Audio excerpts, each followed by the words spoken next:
Hello दोस्तों, एक बार फिर से आप सभी लोगों का स्वागत करता हूं आपके अपने यूट्यूब चैनल आईएएस बाबू प्लस मेडिकल में।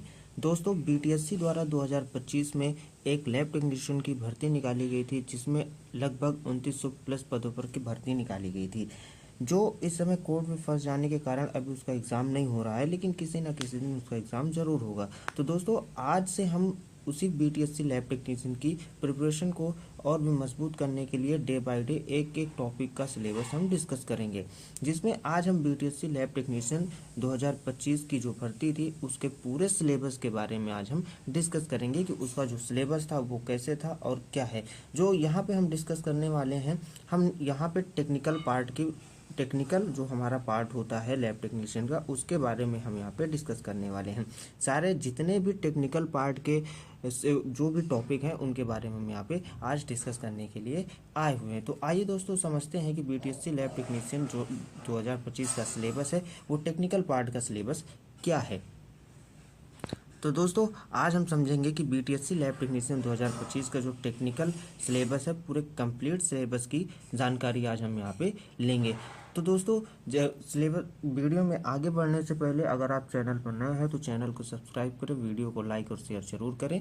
आइए देखते हैं कि जो हमारा सिलेबस है उस सिलेबस में सबसे पहला टॉपिक क्या है। अगर हम सिलेबस में सबसे पहले टॉपिक की बात करें तो सबसे पहला टॉपिक हमारा आता है एनाटॉमी एंड फिजियोलॉजी। ठीक है दोस्तों, क्या आता है? Anatomy and physiology. तो हमें एनाटॉमी में क्या क्या पढ़ना होता है? Cell, tissue, skeleton system, muscular system, cardiovascular system, respiratory system, digestive system, urinary system, nervous system, endocrine system, reproductive system, blood and lymphatic system.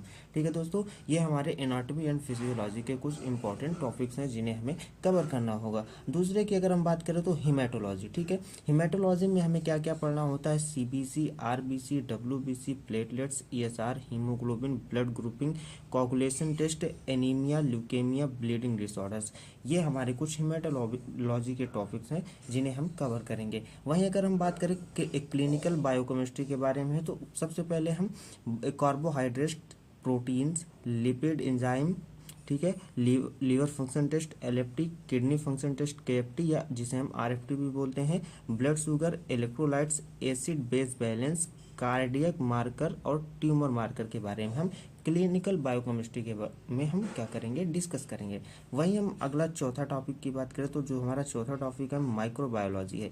Microbiology में हम सबसे पहले बैक्टीरियोलॉजी, फिर वायरोलॉजी, फिर माइकोलॉजी और फिर पैरासाइटोलॉजी और स्टेरिलाइजेशन, ठीक है, disinfection, culture media, staining method और एंटीबायोटिक सेंसिटिविटी टेस्ट, जिसे हम शॉर्ट में एएसटी भी बोल देते हैं। आगे अगर हम बात करें तो सेरोलॉजी और इम्यूनोलॉजी। देखिए, कवर आगे देखते हैं कि जो हमारा सेरोलॉजी और इम्यूनोलॉजी में है इंपॉर्टेंट टॉपिक्स कौन कौन से हैं। सबसे पहला टॉपिक है विडाल टेस्ट। कौन सा है? विडाल टेस्ट बहुत इंपॉर्टेंट टॉपिक है, अक्सर इसमें एग्जाम में 1 से 2 प्रश्न पूछ लिए जाते हैं। फिर VDRL, CRP, ASO, rheumatoid factor, ELISA, HIV, एचबीएसएजी, एचसीवी, एएनए, आरए फैक्टर और इम्यूनोग्लोबिन्स, इनके बारे में हम सेरोलॉजी में पढ़ेंगे। फिर हम अगला जो हमारा सबसे इम्पॉर्टेंट टॉपिक आता है हिस्टोपैथोलॉजी और साइटोलॉजी। इसमें से भी, इस टॉपिक से भी हमारे एग्जाम में 2 से 4 प्रश्न अक्सर पूछ लिए जाते हैं, जिसमें सबसे पहले हम पढ़ेंगे टिश्यू प्रोसेसिंग, फिक्सेटिव एम्बेडिंग, फिर उसके बाद माइक्रोटोमी, फिर स्टेनिंग टेक्निक्स पढ़ेंगे, H&E स्पेशल स्टेन और साइटोलॉजिकल एग्जामिनेशन, पैप स्मेयर और इफनेसी के बारे में हिस्टोलॉजी और साइटोलॉजी में हम कवर करेंगे। फिर अगला टॉपिक हमारा है ब्लड बैंक। ब्लड बैंक में क्या क्या पढ़ेंगे? Blood collection, blood components, cross matching, blood grouping and typing, ठीक है, ब्लड स्टोरेज, ठीक है, ब्लड स्टोरेज कैसे करते हैं, प्लाज्मा कैसे करते हैं, प्लेटलेट कैसे करते हैं, ये सारा हम किस में पढ़ेंगे? ब्लड बैंक में पढ़ेंगे। फिर उसके बाद blood transfusion, donor screening test, फिर ट्रांसफ्यूजन रिएक्शन, इसके बारे में हम ब्लड बैंक में कवर करेंगे। फिर अगला हमारा सबसे इम्पॉर्टेंट टॉपिक आता है लेबोरेटरी इंस्ट्रूमेंट एंड इक्विपमेंट। इसके बारे में एक लैब टेक्नीशियन को जानना बहुत ही आवश्यक होता है, जिसमें हम सबसे पहले माइक्रोस्कोप के बारे में जानेंगे, फिर सेंट्रीफ्यूज के बारे में जानेंगे, फिर कॉलरीमीटर के बारे में जानेंगे, फिर स्पेक्ट्रोफोटोमीटर के बारे में जानेंगे, फिर ऑटो एनालाइज़र के बारे में जानेंगे, फिर इंक्यूबेटर के बारे में जानेंगे और फिर ऑटोक्लेव के बारे में जानेंगे।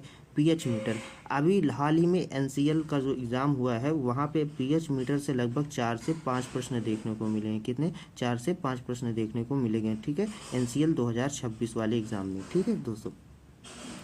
आगे हम बात करते हैं फिर उसके बाद water bath, hot air oven, laminar air flow, refrigerators, electrolyte analyser में हमारा इलेक्ट्रोलाइट एनालाइजर से भी एनसीएल 2026 में एग्जाम में क्वेश्चन पूछे गए हैं, ठीक है। फिर अगला हम बात करते हैं quality control and laboratory safety, ठीक है। ये क्या होता है, इसमें क्या क्या पढ़ेंगे हम, कौन कौन से टॉपिक कवर करेंगे, इनके बारे में देखते हैं। इंटरनल क्वालिटी कंट्रोल, जिसको हम शॉर्ट में IQC भी बोल देते हैं। एक्सटर्नल क्वालिटी कंट्रोल, जिसे हम EQC भी बोल देते हैं। कैलिब्रेशन पढ़ेंगे। बायोमेडिकल वेस्ट मैनेजमेंट पढ़ेंगे। बायोमेडिकल वेस्ट मैनेजमेंट जो हमारा टॉपिक है इतना इम्पॉर्टेंट है कि हर एग्ज़ाम में 2 प्रश्न तो कम से कम इससे पूछ ही लेते हैं। फिर उसके बाद infection control, universal precautions, safety major, ठीक है, सेफ्टी मेजरमेंट भी हम पढ़ेंगे।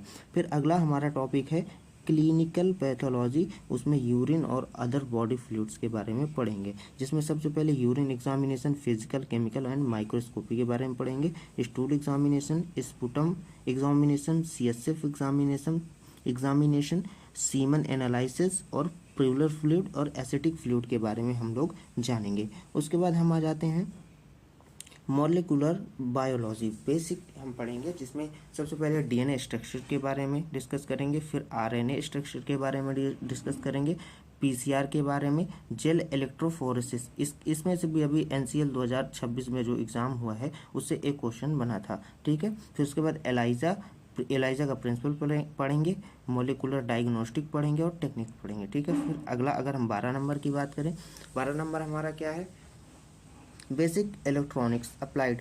बहुत कम क्वेश्चन पूछे जाते हैं लेकिन फिर भी हम टॉपिक को कवर करेंगे। इसमें हम देख सकते हैं basic electricity, electrical circuits, electronic components, functioning of laboratory instrument, ठीक है, जो हमारे इलेक्ट्रिकल पार्ट के होते हैं उनको हम यहाँ पे कवर करेंगे। फिर हम अगला अपना टॉपिक देखते हैं, वो क्या है, कंप्यूटर एप्लीकेशन लेबोरेटरी।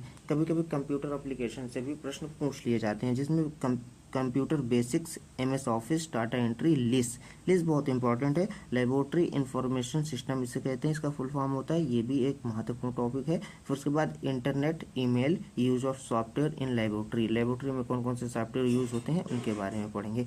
फिर हमारा आखिरी और सबसे महत्वपूर्ण टॉपिक है अदर इम्पोर्टेंट टॉपिक। इसमें क्या क्या, normal reference value of laboratory test, unit and measurement, ठीक है, conversion of unit, SI unit, significance, figures, laboratory record keeping, ये हमारे अदर टॉपिक में आते हैं लेकिन बहुत ही इंपॉर्टेंट टॉपिक्स हैं ये दोस्तों।